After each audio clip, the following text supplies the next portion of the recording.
gotta sneeze, somebody tell me I'm sick. Fuck it, I need me a liver. I gotta ride with my stick. Fuck it, don't need me no killers. Ladies and gentlemen, I'm at Level Up in San Jose at a new level for Ugwa with the new era Savage, Juicy Finau. Juicy, how you doing today, brother? What's going on, man? Thank you for the opportunity. Yes, absolutely, sir. man. I'm all about giving people opportunities to tell their story. You went to war tonight with the Battle King, Dave Dutra, for the heavyweight title. Yeah, man. As you can tell, we went. I guess they don't call him Battle King for no reason, Yeah, I mean. So tops to Dave Dutra. Yeah, man. We had a fight, and unfortunately, your boy didn't come up with the 10 pounds of gold, but. You know what? I'm happy that the San Jose fans love me and they're behind me every step of the way. So that's all that matters to me. Absolutely, man. It would have been better if you won, but Dutra, he's a seasoned vet out here in NorCal, so there's no shame. No, none of that. Especially if it's somebody of that caliber, Yeah. Dave Dutra being the OG of NorCal. Came up in the garage. Right. Exactly. So, being able just to even squabble with Dave Dutra that's something like. I think for a lot of NorCal up-and-comers, I feel like what they need to do is really get in with the OGs of NorCal, like people like Rik Luxury and Dave Dutra. I feel like if the younger generation can squabble with them a little bit, that means it rubs off on us, and it's just a learning process all the way through. You get the rub and possible passing of the torch, absolutely. Yeah, most definitely. So I think that's what this was today, I feel like my bad, I'm hella cutting you off. No, dude. It reminded me of when Angle wrestled Cena when Cena debuted. Yeah. Cena didn't win, but Angle gave him the nod. All right, you know what I mean? The same like when Orton wrestled Taker all those years ago for the first time. And I think that's just what this was. I really feel like this was an eye-opening opportunity and stuff, and especially to get down with Dave Dutra. I mean, you can't top that. It's an OG from the scene. So hey, match of the year caliber, match of the year contendant, absolutely. So I mean, man, you became a breakout star during the pandemic. Yeah. How? I mean, you flew yourself out to GCW to become be part of the ring crew. You got a match, and then you just became a topic on wrestling Twitter. I don't know if I'm a top dude, but no, man, they were like, "Hey, you heard of Juicy?" I'm like, "Juicy who?" I'm like, "Yo, this dude. Okay, he's at GCW. This dude's from NorCal. That's what's up." I think with me, I think the opportunity was everybody's just sitting at home, and at the time. Nobody was traveling. The travel restriction was still really on lock, So I feel like a lot of people took that time to be complacent about being wrestlers. I feel like they all were just like, well, when the time comes back, then we'll come back, But I mean, shit, man. I feel like I'm still young and I still gotta obviously, I want to give my family the life that they deserve, So I'm not gonna just sit around while other people. Because I don't know if you noticed, but people were going off. People were really killing the game during the pandemic. I think the pandemic had to be one of the best things that happened because if it wasn't, there's people who wouldn't have signed because of the pandemic, like me. I think a lot of people took the pandemic and they took the opportunity and ran with it. Absolutely, so, the Walmart guys, Lord Adrian's here 2 times. Hey. Dudes, he's been on the show. Yeah, guys like that. They were like, all right, look, this is the darkest time for wrestling. Let me find a way to stand out, and you did, man. And you got the rub from a legend, Ricky Morton, bro. OG right there, man. One of the best tag team wrestlers of all time, man. Yes. What was that experience like to chop it up with one of the greats? Dude, and it was, it's so funny, because I don't know if you guys know, but once you walk into the pro wrestling locker room, it's mandatory that you shake every single person's hand, no matter how big it is. As long as you gotta get from one person to the very last person. Yeah, it's like an official unwritten rule. Yes. So the thing was, I noticed him and I shook his hand and I went about my business because I don't want to be like, oh my gosh, it's Ricky Morton. You don't want to be a mark. Yeah, you don't want to be a mark. So you know what I'm saying? And with Ricky, the thing was, Ricky had heard my story on Twitter.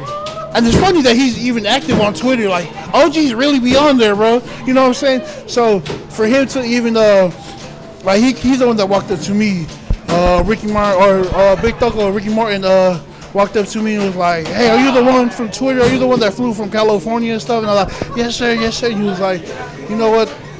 This is what our business is made for. You know, this is how people really got over back in the day. Where like this is the tradition where you flew yourself out just to get an opportunity. And you know, nowadays people, all they gotta do is send a DM, you know, send an email and stuff. But if you pretty much what he was telling me was, if you really want it, you're gonna figure it out and make it happen. So that's the whole thing with Ricky Morton. And you know, he gave me the blessing. And if it wasn't for him giving me, I don't think I would have had a killer week that week, because Joey Janela's the one that told me, he was like, "Yeah, man, you got the stamp of approval from Ricky Morton, bro." He was like, that was it right there. I'm gonna put you in the clusterfuck. So that was, I was like, "Oh, hell yeah!" I was like, "All right, go, Tom, let's go." That's what's up, man. So I mean, I thought you were from here. You grew up on a farm in Southern California, and you wanted to become a wrestler. So you move up to NorCal, like by yourself, right? Yeah. So I was going to college out in Arizona, and you know, everyone's dream is to go to NFL. That didn't happen. So I started training in Arizona, but even then I was just like, damn, like I was still stuck in between like traveling and moving from back home to SoCal. There wasn't really anything going on in SoCal, and then I called my sisters. My sister's the one that's with me today. I was like, "Hey, you know, I'm coming down because I'm working security at an event." I was like, "Can you guys look up like a wrestling school near you guys?" And she was like, "Oh, there's one 10 minutes." I said, "All right, I'm moving down." And she was like, "No, you're not." And I was like, I'll be there next week." Ended up coming next week. That same day I got here, tapped in with East Bay Pro Wrestling, and been there ever since. At the Pacheco Square Garden. Pacheco Square Garden. You've been learning from Rik Luxury. He's another guy, sir. A legend out here in the Bay Area wrestling scene. He's been in the game for what, 20 plus years? Yeah. So I mean, him and I don't know if they're the same, but him and Dutra are around the same era coming up. Yeah, man, I used to watch both those guys in the garage. Killing it, absolutely. So I mean, what was that experience like learning from Rik Luxury? He's a guy that takes this craft so seriously. He's trained Starboy Charlie, and you see what he's popping off in GCW too. Yeah. So I mean, I feel like anybody that Rik puts under his learning tree, I feel like anybody that's under Rik's learning tree, guaranteed success. Yeah, I think it's automatic. Just being able to learn from, because I don't know if you know, he trained Starboy, Thunder Rosa. He helped train Will Hobbs. He helped train Jungle Boy. So you know, Rik has a lot of experience, training top stars and stuff. So I think just now is Rik is getting his flowers while he's still here. You know what I'm saying? Absolutely. So, what's the most important thing he's taught you? Hard work. Hard work, man. Man, Rik is such an awesome trainer. I think because I had already came in kind of knowing what I was not what exactly what I was doing, but I kind of knew like from the basics a little bit. But if it wasn't for Rik is the one that sharpened me up, smartened me up, and pretty much kicked my ass in the ring about the whole situation. It's like, all right, bro, this is how the business is, and you know, Rik Luxury is the first one to take me on our first road trips and stuff, you know, to out the states and stuff. So my coach has been a real big part of my success. Absolutely, man. I love to hear it. You love to hear it. So you've done some training with Rikishi also. Yeah. A WWE Hall of Famer. Hall of Famer, yes, sir. One of the best Intercontinental champions of all time. I don't know if anybody's going to say this, but I'm going to say this. Rikishi is one of the best big men to ever grace the ring. Absolutely, man. I think for a man, give that man his flowers while he's still here. Absolutely. For a man his size to be agile, taking that clothesline, doing spins and corkscrews. What? Man, so what's it like learning from a member of the Samoan Dynasty? You know what? One of the things, like just really sitting there and just, because I wasn't trained all the way through. I probably had a few weeks of training with him and a few weeks of sitting under his tree, but just within those few weeks, it's mouth shut, ears open. when you're with Rikishi. It's because they're not, especially somebody coming from that lineage. They're not gonna just say anything just to say it. Every time they say something, there's a meaning behind it and what they say. So being able just to sit there and just listen to this man speak, like that's generations and generations. Oh shit! My bad, Toko. My bad. Boss man want to make a run in? But learning from Rikishi. Yeah, learning from Rikishi. That I think with him is yeah, man, just being able to learn from somebody of that from that lineage and that caliber. Yeah, that caliber, bro. Like I said it before. Rikishi is one of the best big men to grace the ring. Absolutely. I mean, when we think big man, we think Bam Bam, we think Vader, we think King Kong Bundy, Taker, Kane. Rikishi's not in the conversation. No, and he should be. Exactly. You know what? I think with Kishi is people don't really give him his flowers like how he should, but I think that's what makes him great because he I mean he doesn't care about that stuff. You know, he doesn't care about being one of the greatest big men. Like he knows his worth and he knows what he brings to the table and he knows what he can teach students and stuff. And I think that's okay with him. I think it's just a bonus when you hear other people say that he's a great big man. So I think, I mean, if you know now, Rikishi has a school up in, Knox Pro Academy, and he's training monsters up there. Really good students are coming out of there. One of them is my tag team partner, Toa Leona. I saw him at YWA. Yeah. So he's trained all the way through by Rikishi. So big ups to Knox Pro, big ups to Rikishi, big ups to Reno on Hawaii. Big ups to everybody over there. It was a blessing being there while I was. Hey, if you're in the SoCal area, that's the place to go. Facts. The lineage, the dynasty, it all makes sense. Yeah. Now, speaking of the YWA, they had their first show in Oakley. You won the title. You're the champ. I'm sitting next to a world champion, players. So, I mean, that was a great experience for me. Like, it was their first show. It was different. It was a different vibe. I loved it. What do you have plans for? Because do you kind of run that? I'm behind the scenes with them. But I'm not the owner or anything. I really just try to make everything run smoothly, and stuff. Like a supervisor. Yeah, okay. Exactly like a supervisor. So being able to supervise that and just make sure everything was going smooth, perfect. Absolutely. So, what do you got plans for the YWA Championship? I know you guys have another show coming up next week, right? Yeah, we were supposed to, but unfortunately, the venue. Something's going on with the venue is rented out. So we're right now we're looking to push it back to a new date. Okay. And how you feeling, bro? I'm hurting, bro. I just told them, I was like, bro, they don't call Dave Duch the Battle King for nothing. Yeah, man. I thought he broke your nose in there. Bro, it's killing. I thought he broke your nose. I don't know if you guys see this. Also shout out to Chillville. You know what I'm saying? Go get your merch, baby. We're gonna bring that up. We're gonna bring that up. Yes, sir. But I mean, let's talk about the Bay Area wrestling scene. It's for the longest time this was an island where guys didn't get away. That was the best way D-Rogue put it. And now we look at the last couple years: Thunder Rosa, Will Hobbs, Jeff Cobb, Jungle Boy, right. Jacob Fatu, like Shotzi Blackheart. I'm gonna say Jake Atlas. Jake Atlas made his name out here. Mansoor. I mean, you look at it. I mean, people going to NWA, WWE, yes. Impact, AEW. All names that have passed through here, by the way. All names that have passed through Agua. Yes, indeed. So I mean, what are your thoughts on the scene, man? Just like how D-Rogue said, D-Rogue said that this was a island for the longest time. And I think the thing about us younger generations coming up, we respect and we acknowledge the OGs of the NorCal scene and stuff, but also I don't know, there's just something about us where we want to work together and really bring it, because if you don't know, NorCal scene literally has some of the greatest athletes and stars out here.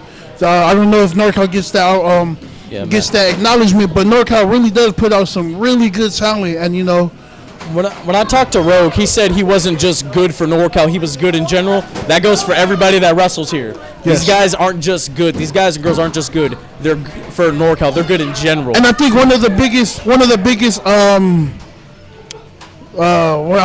Sorry, I spaced out. One of the biggest.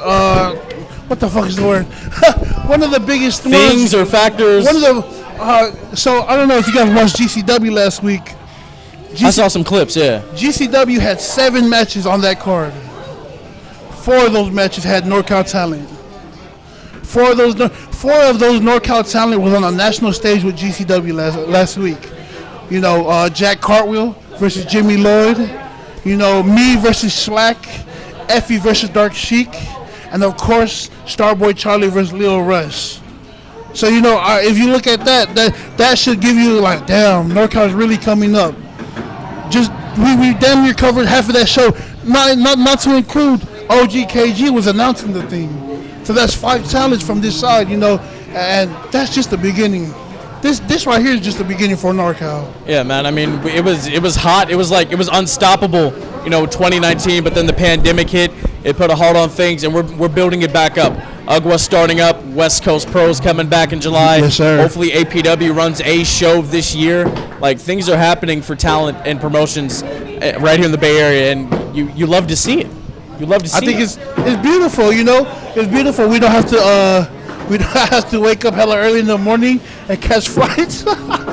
We just wake up maybe a couple hours before the show. We're like, oh, I'll get there in 45 minutes. You know? Let me hop in and do this work real quick. Yeah, so I think it's I love it, man. I love that the scene is coming back, and I love that the scene is coming back even stronger than ever. I want to talk about Chillville, man. So what is that? I saw you. Chillville, baby. You're wearing the shirt. I saw you plug it on your Instagram a couple days ago. Yeah, you know, shout out to my boy Pete and them.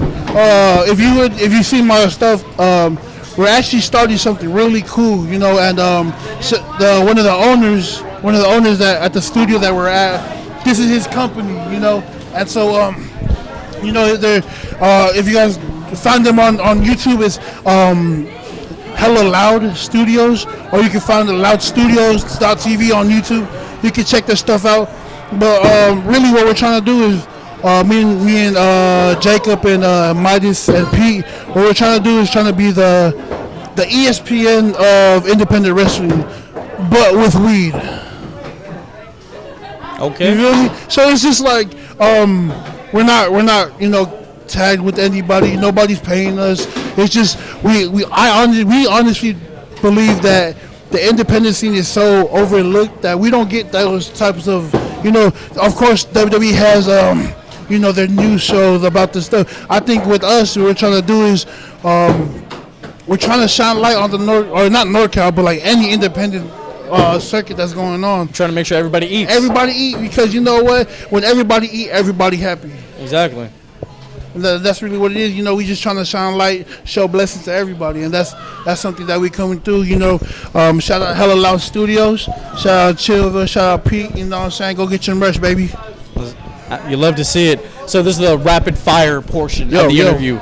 Favorite finisher of all time? Stinkface. Stinkface? Yes. Yes. Right. Favorite gimmick of all time? You a Repo Man? You a Doink guy? You a Taker? You a Kane guy? Favorite gimmick? Mr. Ass, Billy Gunn. Ass man? An ass man. Dun, dun. Yes. Hey, that fool walked past me at StarCast. He is humongous. Bro, when I shook his hand, and like I couldn't like close my hand because his hands were like so big, and I was like, oh. People don't understand how big Billy Gunn is. Hey, Billy Gunn is massive. So like, if you're at the karaoke bars, is that the go-to? The theme song? Nah, the go-to is No One by Alicia Keys. Can I get a little rendition? No one. There we go. You love it. Yes, sir. All right. Favorite match of all time? A match that you think is an absolute masterpiece. That's hard. Yeah, you have to put me on the spot. I think one of my favorite all-time great matches had to be. I think one that I like really watched was one of my very first pay-per-views was WrestleMania. So one of the greatest matches I watched was Undertaker versus Shawn Michaels. 25? Yes. That's my favorite match too. Yes. It's I mean, two guys, nothing two left of to the prove, greatest. in their 40s, putting on a banger. A banger. And you couldn't ask for anything more. You couldn't. No. Like that was my first wrestling high. Yeah. Like I was exhausted after that. Didn't even care about the main event. It's funny too because I didn't watch it the very first. I didn't watch it when they came out, so I tried to like ignore everything. How I watched it was my boy had one of the guys I was in class with. They actually burned it to a CD. They was burning I don't know, like I guess like through like the DVR or some shit. Yeah. And then so we ended up getting that, and then we watched it. And I like kept rewatching it, and I was like, holy shit! I said this is really fucking good. And this is like before I even knew anything about any wrestling psychology or anything. I enjoyed it as a fan. But now watching it as a worker and watching it as a wrestler, I'm like, yo, yeah. And the facials when Sean. Mighty Is that hey. What's up? 24 karat magic. Young What's going on, brother? 24K. What's up, man? Good to see you. Yes, sir. Yes, sir. We in it. Yeah, man. So that match is one of the best I've ever seen, hands down. Now, what's your favorite wrestler of all time? My favorite wrestler of all time has to be Umaga. Umaga? Yeah. So, are you breaking up the Samoan Spike anytime soon? You're going to have to wait and see. I might have something planned. Okay, you know what I'm saying? okay. I see. You know, without their blessing. But, my boss. But, yeah, man, I think Umaga is one of my all-time favorites. I understand. Well, man, this has been a great conversation. Boss. The camera died. I'm sorry. We've been trying this shit for hella long. We've been trying, I'm man. so sorry. It's okay, bro. It's okay. Where can the people find you? You can find me at GC Finau. That's JUICYFINAU. You can find me on Twitter, Instagram, and TikTok. You can find me on TikTok, baby. Okay. So I'm out there, tapping with me on my merch. You can my link down there is. I'm gonna come back to you. I don't know my link. It's okay. But if you go to my profiles, my link is in the bio. So go ahead, tap in with me, man. We good. Juicy, thank you so much, man. Hey, brother, thank you for the opportunity. You guys already know Bulletcast on Twitter, the Bulletcast Instagram, YouTube, TNC at the movies on YouTube, in the click, buy the merch, Teesprings, Bulletcast, Pro Wrestling Tees. Thank you guys so much. Somebody tell me I'm sick. Fuck it, I need me a liver. I gotta ride with my stick. Fuck it, don't need me no killer.